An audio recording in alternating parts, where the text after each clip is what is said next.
Well, the ratings should be through the roof this weekend when the Fever open up the 2026 season against the Dallas Wings. 3 of the previous #1 overall picks will be taking the floor. That is Caitlin Clark, Paige Beckers, and AZ Fudd. Saturday is, of course, the official return of Caitlin Clark. Just 13 games played last season. She saw action in each of the team's 3 preseason games. Now the stats are going to matter. Cece feels good about where she's at heading into the year. We have one here with the Fever, and then I have my own personal one as well. So, I think the mental preparation of the game is far more important, obviously, than the physical, especially when you're trying to compete on this level with, obviously the spotlight, the attention. It's game to game to game. You got to be able to turn the page, but I feel like that's such an important side of it, and honestly, that's something I've done since I've been in college. So, just continuing to do that, I think it's a great outlet for me, and it's not obviously only basketball, but like your personal life too. I think a lot of people at times forget that we're human, we go through a lot of things too, and being able to have an outlet for that too is really important. When did you get one, or just what made you do it? And at the time in college, we were working with one as a team, and then it kind of just came about where I started working with that person individually, and have since changed and found somebody that I've liked professionally too as well. So that's been a great relationship for me too. Was that an emphasis in high school as well? Is that something that people talked about, kind of the mental side of the game and taking care of yourself? High school was a long time ago now. It was 7 or 8 years. I had a really great high school coach. I wouldn't say that was probably the #1 focus. We didn't have a sports psychology coach in high school or anything, but I think my coach in high school always emphasized the mental preparation of the game still. So building those habits and, always checked in on us as people as well. So I feel like I've been really, blessed to be surrounded by people coaches and people that really care about you as an individual before a basketball player. Were you kind of I know this time last year was not easy at all. Yeah. Now the moment is finally here. Yeah. You personally, inside, how are you feeling about just this opportunity to be able to go out there and finally get a chance to play in the game? Yeah, absolutely. Just really excited more than anything. And even the preseason games were really fun for myself too. I treat those like real games. I treat those like they're the playoffs.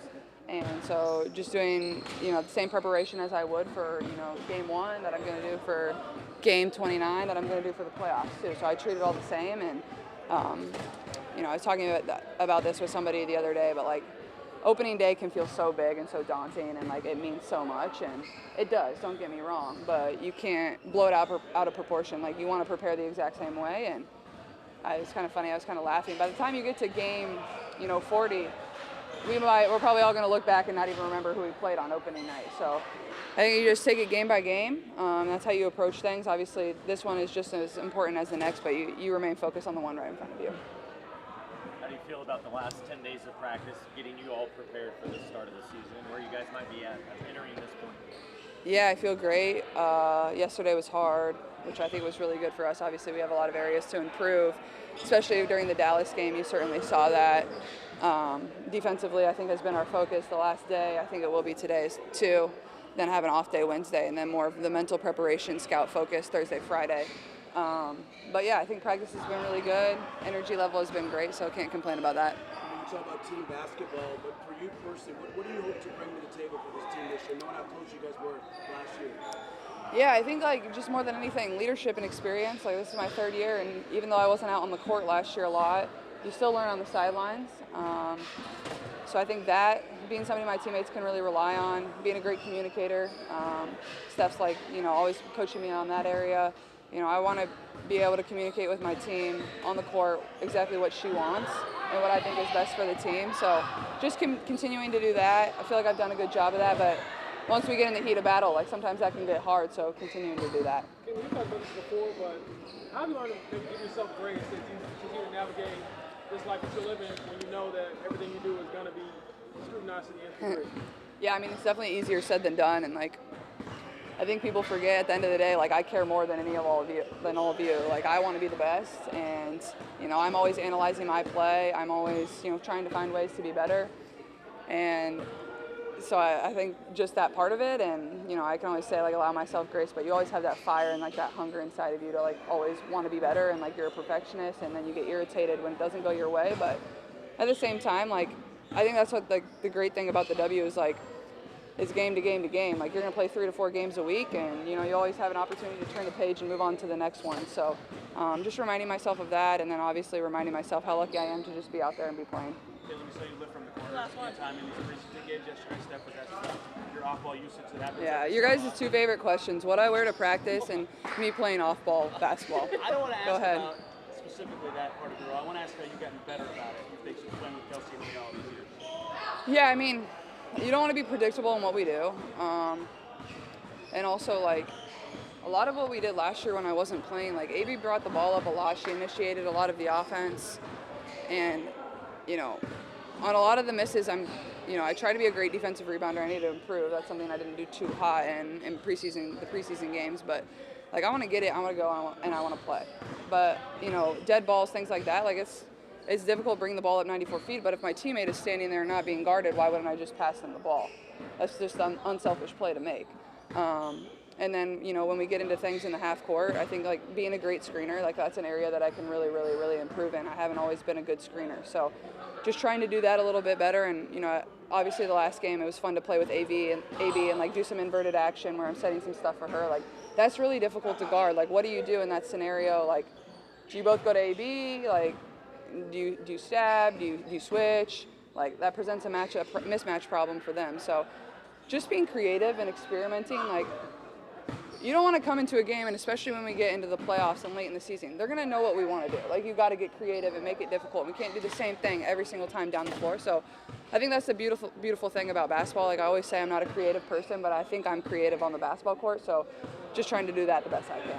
Dallas is a team trying to break through with their young talent. The Fever have championship aspirations. Those are all in hindsight. Right now is about stacking days during practice and preparing for each opponent game by game. I have a question about Ty Harris and just what makes her such a good fit and how you've kind of helped and seen her go through this recovery process. Yeah, I think first and foremost, I mean, she's a player who can play multiple positions. So she's got versatility. She can be a primary ball handler. She can play off the ball. She can knock down a shot. She's been in our system, so she understands, how we want to play and what our expectations are. And she had a tough year last year with her injury. So just, working through this process, I think the most important thing that we want her to understand is just to be patient with the process, that it is going to take some time. She worked incredibly hard in the off season to position herself to be ready. And I've been pleased with her progress. I think, every player wants to be 100% all the time, but understanding that it is going to take some time, I think is important, and I think she's on the right track. Steph, you, been a former player, been around these players this year, your career. You know how difficult it is trying to get through injuries.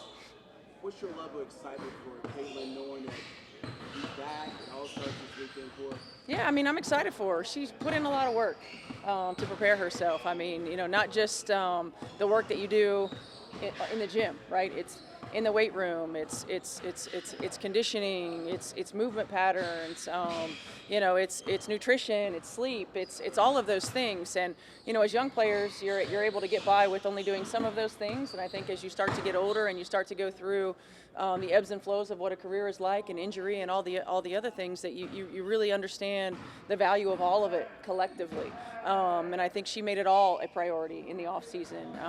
But most importantly for Caitlin, for somebody who loves to just play, just to find joy in playing again. I mean, it's hard when you're injured, and you're in and out, and you don't really know what to expect, or you don't really trust sometimes your body and things that are happening. And so I'm proud of her and the work that she's put in and the commitment that she continues to make, and I'm happy for her that she can find joy in playing again and just go out and do what she does best.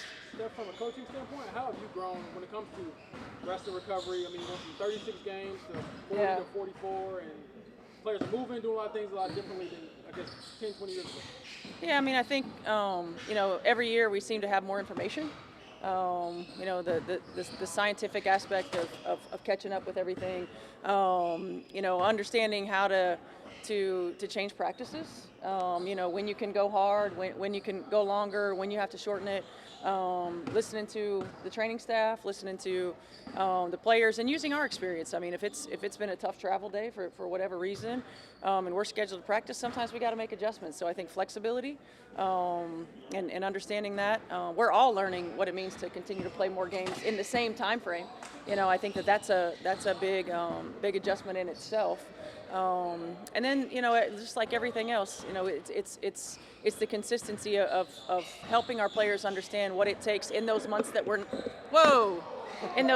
not in season, to prepare ourselves to be ready for a training camp and to be ready throughout the course of the season.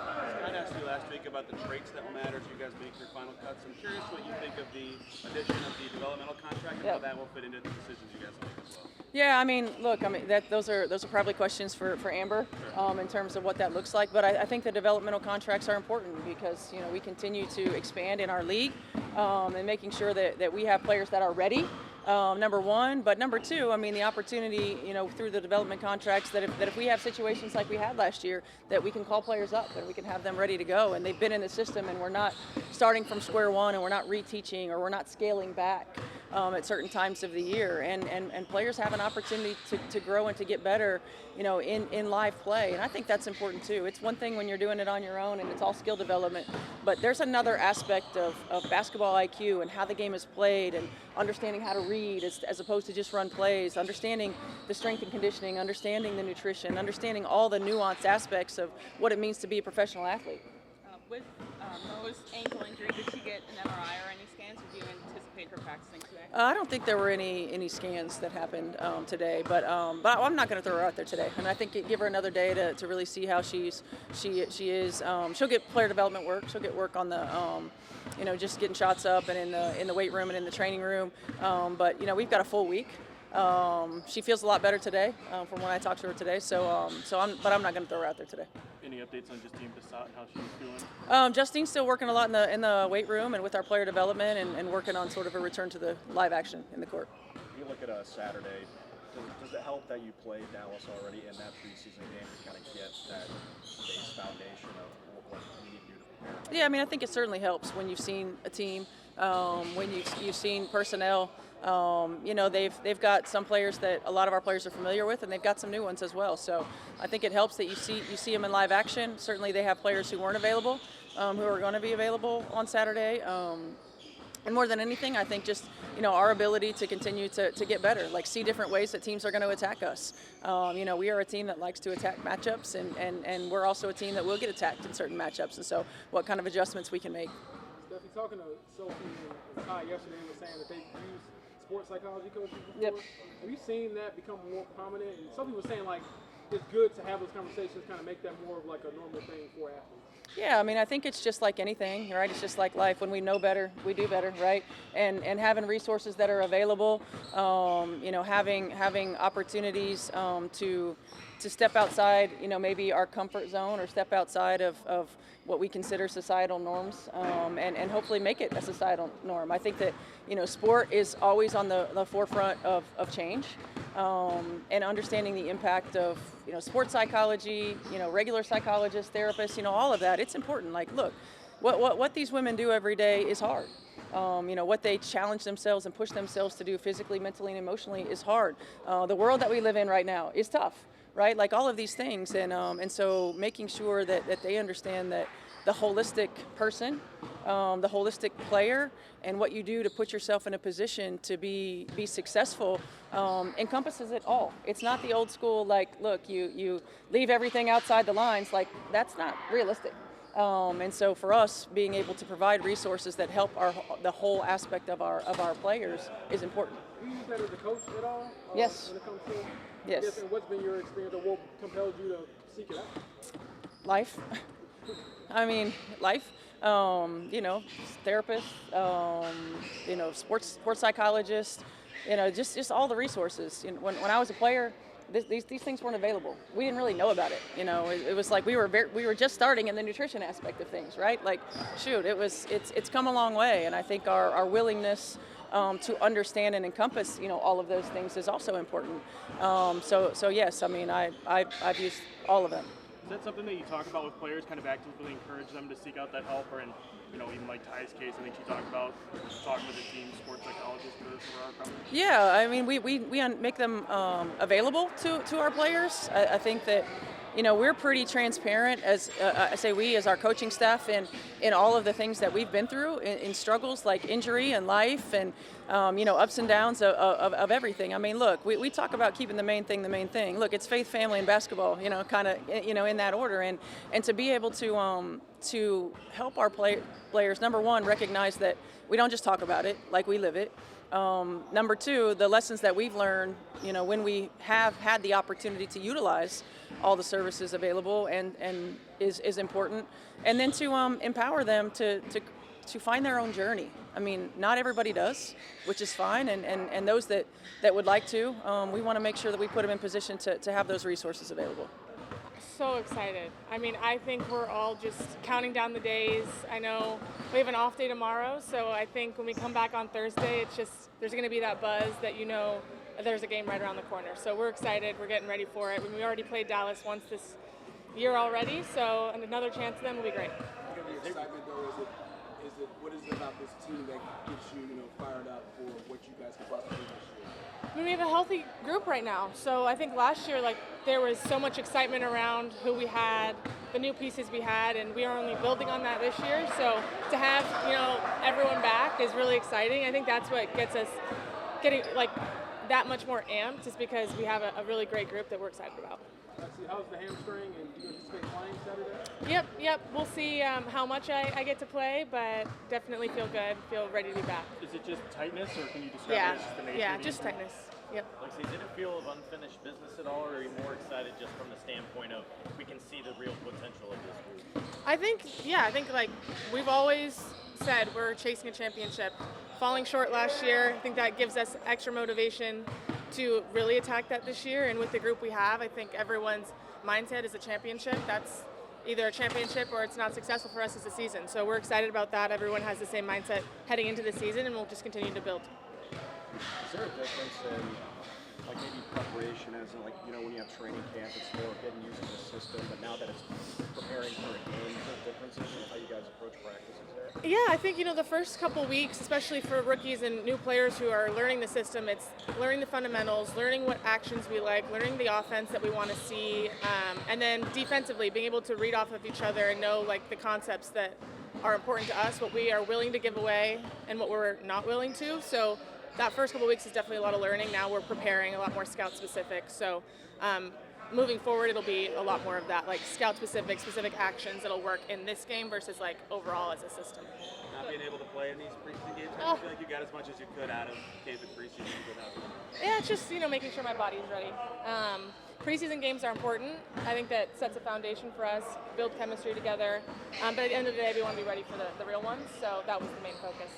You and Kelsey, those early days, what do you remember about the early days with the Fever, and just her in particular kind of helping you along to obviously see the growth where you are today? Oh yeah, I mean, she's just such a light, and I think that's what's so special about her. Those first couple years definitely weren't easy, especially that first one I was here, just not winning a lot. And I think she just continued to show up every single day with a light, with a positive attitude. As a rookie coming in, you don't know what to expect, and then when you're thrown into a fire of a lot of losses, it can be very easy to just hate coming to your work every day. And I think she just showed up every single day being just the best type of pro you could ask for, the best type of leader you could ask for, just leading by example. And she continues to bring that every single day, even this season. Do you think you influenced Caitlin's leg sleeve fashion choice? We have a lot of leg sleeves around here these days, so I think everyone's liking the look. The 2026 season is right on the doorstep. The Fever and Wings tip off Saturday at 1 o'clock here at Gainbridge Fieldhouse. Covering the Fever for 13 Sports, I'm Eli Gehn.